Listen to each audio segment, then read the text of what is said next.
तर मित्रांनो, या व्हिडिओमध्ये आपण रॉबर्ट कियोसाकी यांच्या सर्व पुस्तकांच्या कॉन्सेप्ट्स पाहणार आहोत. सगळ्यात पहिले आपण त्यांच्या सर्वात फेमस बुक म्हणजेच रिच डॅड पुअर डॅड पासून सुरुवात करू. तर या पुस्तकाची मेन कॉन्सेप्ट होती how poor, middle class and rich people think and spend there मनी. आपल्यापैकी अनेकांना असं वाटतं की आपल्याला जास्त पैसे कमवण्यासाठी खूप पैशाची गरज असते, पण रॉबर्ट कियोसाकी म्हणतात की जास्त पैसे कमवण्यासाठी जास्त पैशाची नाही तर फायनान्शियल नॉलेजची जास्त गरज असते. म्हणूनच एक गरीब, मिडल क्लास आणि श्रीमंत माणूस पैसा कसा खर्च करतो हे आधी समजून घेतलं पाहिजे. आणि यासाठी आपल्याला 3 गोष्टी समजून घ्यायच्या आहेत: इन्कम स्टेटमेंट, बॅलन्स शीट आणि cash flow. Income statement normal आहे आणि हे प्रत्येक माणसाला माहिती आहे. यात 2 गोष्टी येतात, इन्कम आणि एक्सपेन्स. इन्कम म्हणजे नोकरी करून येणारा पैसा आणि एक्सपेन्स म्हणजे आपला महिन्याचा खर्च. नेक्स्ट आहे बॅलन्स शीट, ज्यामध्ये 2 गोष्टी येतात, ॲसेट आणि लायबिलिटीज. याच दोन्ही गोष्टीची समज आपल्याला श्रीमंत किंवा गरीब बनवू शकतं. ॲसेट या त्या गोष्टी आहेत ज्या आपल्याला आपण काम न करता किंवा खूप कमी काम करून पैसा कमवून देऊ शकतात. For example, rental home, franchise business किंवा दुकान, ज्यामध्ये आपण ॲक्टिव्हली काम करत नाही. आणि लायबिलिटीज या त्या गोष्टी आहेत ज्या विकत घेतल्यानंतर आपल्या पाकिटातून पैसा खर्च होत राहतो. जसं की पर्सनल यूजसाठी घेतलेल्या कारची दरवर्षी सर्व्हिसिंग करावी लागते. तसंच जेव्हा आपण स्वतःसाठी घर घेतो तेव्हा आपल्याला त्याचं मेंटेनन्स करावं लागतं आणि यामुळे आपल्या खिशातून पैसे जातच राहतात. हे समजून घेतल्यानंतर एक मेन इंटरेस्टिंग कॉन्सेप्ट येते, ती म्हणजे एक गरीब माणूस पैसे कसे खर्च करतो. लेट्स से की एक कामगार आहे ज्याची इन्कम खूप कमी आहे आणि त्याचं जेवढं पण इन्कम आहे त्यापेक्षा जास्त त्याचा खर्च आहे. म्हणूनच त्याच्याकडे पैसे आधी त्याच्या खिशात इन्कम म्हणून येईल आणि मग तो पैसा राहण्या खाण्यासारख्या मूलभूत गरजांसाठी खर्च होईल. And that's it. आणि हे चालूच राहील. त्याच्याकडे ना कोणते ॲसेट आहे ना लायबिलिटी, कारण हे बिचारे लोक फक्त जगण्यासाठी काम करतात. अशा लोकांना फायनान्शियल नॉलेज देणे आणि काही हाय इन्कम जॉब देणे हे आपले कर्तव्य आहे, जेणेकरून त्यांची अपलिफ्टिंग होईल. यानंतर येतात मिडल क्लास लोक, जे श्रीमंत तर होऊ शकतात पण फायनान्शियल नॉलेज नसल्यामुळे ते ॲसेटऐवजी लायबिलिटीज घेत राहतात आणि या रॅट रेसमध्ये फसून जातात. त्यांना आधी पगारातून पैसे मिळतात किंवा ते स्वतः नोकरी करत असतील तर नोकरीतून. हे पैसे त्यांचे इन्कम आहे, पण आधीच त्यांनी लायबिलिटीज घेतल्यामुळे, जसं की लोनवर घर, लोनवर कार, क्रेडिट कार्डची बिलं, यामुळे त्यांचे सर्व पैसे त्या लायबिलिटीजचे हप्ते भरण्यात जातात. त्यानंतर घराचा खर्च येतो, जसं की जेवण, इलेक्ट्रिसिटी बिल. त्यामुळे त्यांचा ॲसेट कॉलम रिकामाच राहतो आणि दर महिन्याला ते नवीन लायबिलिटीज जोडत राहतात आणि म्हणून मिडल क्लास माणूस रॅट रेसमध्येच राहतो. फायनली येतात श्रीमंत माणसं. श्रीमंत माणसं इतके ॲसेट्स बनवतात की त्यांच्या ॲसेट्समधूनच पैसे जनरेट होतात आणि मग त्यातील काही भाग ते नॉर्मल एक्सपेन्सेससाठी वापरतात, जसं की फूड, इलेक्ट्रिसिटी बिल. आणि मग नंतर ते ॲसेट्सच्या पैशाने लायबिलिटीज खरेदी करतात आणि ॲसेट्समधून अधिक पैसे जनरेट होत असल्याने ते पुन्हा ॲसेट्स खरेदी करतात. त्यामुळे त्यांचा ॲसेट्स कॉलम वाढतच जातो. म्हणूनच श्रीमंत माणूस अधिक श्रीमंत होतो. इन शॉर्ट, रिच माइंडसेटवाल्या व्यक्तीला हे माहिती आहे की पहिले ॲसेट्स तयार केले पाहिजे आणि नंतर लायबिलिटीज. या कॉन्सेप्ट नंतर दुसरी जी मेन कॉन्सेप्ट आहे ती रॉबर्ट कियोसाकी यांच्या कॅश फ्लो क्वाड्रंट या पुस्तकातून येते, जी सांगते की कोणताही माणूस फक्त 4 प्रकारे पैसे कमवू शकतो, जे ते एका क्वाड्रंटमधून दाखवतात. ज्यात असतात ESBI. ईचा अर्थ आहे एम्प्लॉई, एस म्हणजे सेल्फ एम्प्लॉईड किंवा स्मॉल बिझनेस, बी म्हणजे बिग बिझनेस आणि आय म्हणजे इन्व्हेस्टर. रॉबर्ट यांच्या मते फायनान्शियली एज्युकेटेड माणसं बी आणि ई क्वाड्रंटमध्ये यायला पाहिजेत, कारण ई आणि एस मधून श्रीमंत होणं थोडं कठीण आहे. आता या 4 क्वाड्रंटला थोडं डिटेलमध्ये समजून घेऊ. ई आहे एम्प्लॉई, म्हणजे ज्या व्यक्तीकडे जॉब आहे, जो पैशाच्या बदल्यात आपला वेळ ट्रेड करतो, पण जर यात काम बंद झालं तर पैसे येणं पण बंद होईल. नेक्स्ट आहे एस, म्हणजे स्मॉल एम्प्लॉई आणि स्मॉल बिझनेसेस. हे असे लोक आहेत ज्यांनी स्वतःचे दुकान किंवा स्वतःचा स्मॉल बिझनेस उघडलाय, कारण त्यांना वाटतं की स्वतःची कामं केली तर आपण फ्री होऊ शकतो. पण रॉबर्ट यांच्या म्हणण्यानुसार या 4 पैकी सेल्फ एम्प्लॉईड लोकांची स्थिती अत्यंत वाईट होऊ शकते. इमॅजिन करा की एका डेंटिस्टचं एक क्लिनिक आहे. तो जितका यशस्वी होईल तितके जास्त पेशंट्स त्याच्याकडे येत राहतील आणि मग तो तितकाच व्यस्त होईल. सणासुदीच्या दिवसात किंवा दिवाळीतही तो व्यस्तच असेल आणि मग तो या चक्रात अडकतो. नेक्स्ट आहेत बी वाले, म्हणजेच रिअल बिझनेसमॅन. हे ते लोक आहेत जे OPT म्हणजेच अदर पीपल्स टाइमच्या लेव्हरेजचा वापर करायला शिकले आहेत. ते पूर्णपणे फ्री असू शकत नाहीत, पण यांच्यामुळे इतरांना कामं मिळू शकतात आणि ते देशासाठीही चांगलं आहे, कारण यांच्यामुळे जॉब्स क्रिएट होतात. जेफ बेझोस हे त्याचं उत्तम उदाहरण आहे. ज्यांनी आता ॲमेझॉन CEO पदावरून रिझाईन केलं. पण असं असूनही त्यांच्याकडे ॲमेझॉनचे शेअर्स आहेत आणि यामुळे ते जगातील श्रीमंत व्यक्तींपैकी एक आहेत. कुणी एक बिझनेसमॅन ज्याच्याकडे फ्रँचायझी आहे, ज्यामध्ये त्याचे एम्प्लॉईज काम करत आहेत, ते देखील या कॅटेगरीमध्येच येतात. यानंतर येतात आय म्हणजे इन्व्हेस्टर्स. हे ते लोक आहेत जे OPM म्हणजेच अदर पीपल्स मनीच्या कन्सेप्टला यूज करायला शिकले आहेत. फॉर एक्झाम्पल, जेव्हा रॉबर्ट कियोसाकी रिअल इस्टेटमध्ये इन्व्हेस्ट करतात तेव्हा ते स्वतः फक्त 10 ते 20% इन्व्हेस्ट करतात आणि बाकी कर्ज घेतात, ज्याची इन्स्टॉलमेंट त्या प्रॉपर्टीच्या रेंटल इन्कमने येऊन जाते. आणि ते स्वतःच्या प्रॉपर्टीज मॅनेज करत नाहीत, त्यासाठी त्यांच्याकडे एम्प्लॉईज आहेत. यानंतर येऊयात रॉबर्ट यांच्या नेक्स्ट बुककडे, गाईड टू इन्व्हेस्टिंग, ज्यामध्ये ते 5 प्रकारच्या इन्व्हेस्टर्सबद्दल बोलतात. सगळ्यात पहिल्या नंबरवर येतात ॲक्रेडिटेड इन्व्हेस्टर्स. तुम्ही कधी असा विचार केलाय का की यार, मी बायजूसचे शेअर्स आधीच विकत घ्यायला पाहिजे होते, कारण ही कंपनी खूप वेगाने ग्रो झाली आहे, किंवा मग ग्रो ॲपचे शेअर्स घेतले असते, कारण याची ग्रोथ पण खूप जास्त आहे. पण मित्रांनो, या कंपन्यांचा IPO नाही आलेला, त्यामुळे सामान्य माणूस या कंपन्यांचे शेअर्स खरेदी करू शकत नाही. आता तुम्ही म्हणाल का?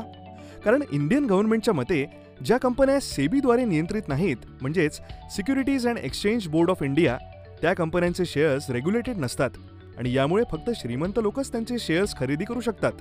आणि ते असतात ॲक्रेडिटेड इन्व्हेस्टर, ज्यांचे ॲन्युअल इन्कम किमान 2 कोटी असतात किंवा त्यांचे ॲसेट्स 7.5 कोटींचे असतात.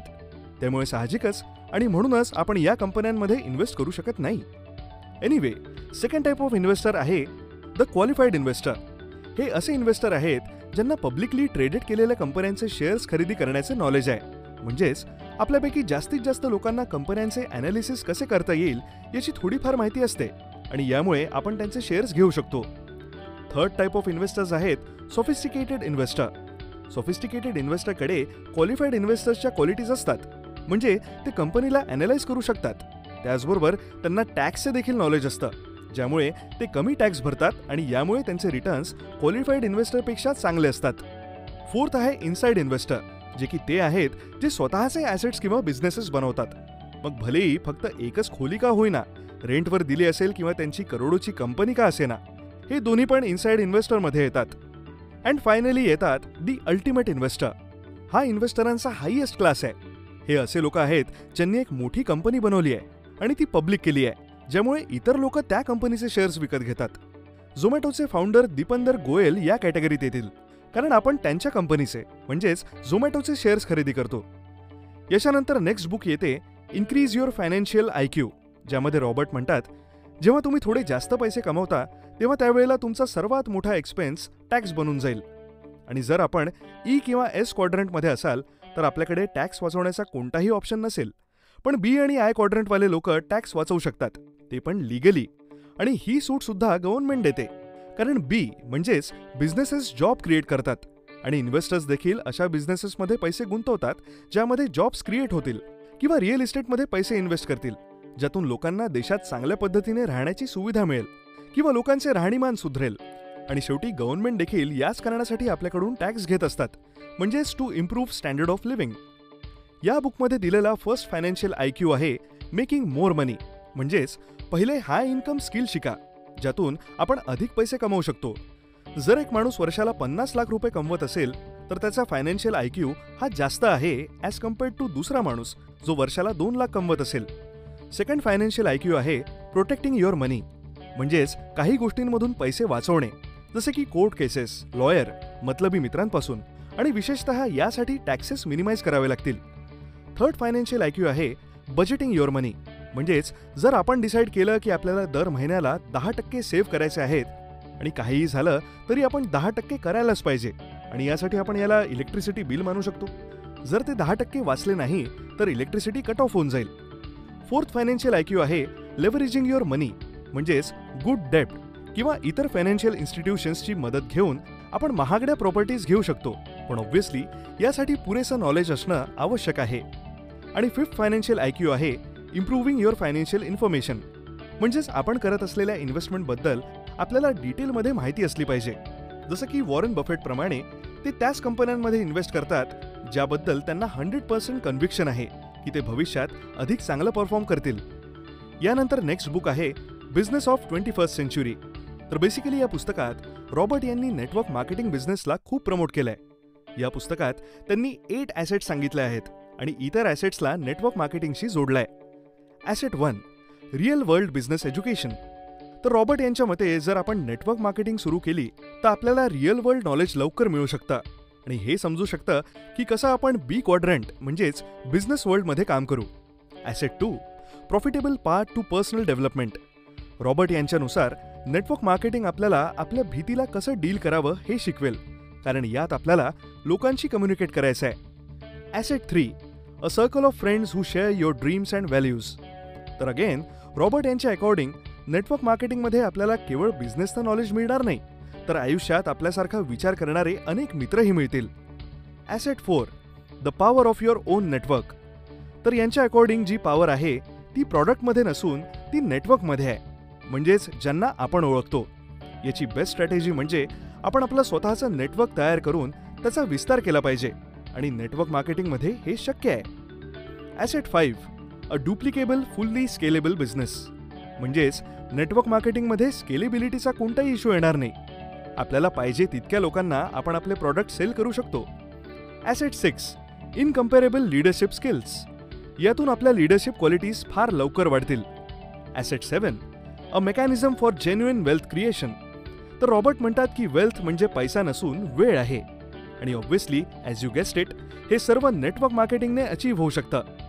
Asset 8 big dreams and the capacity to live them.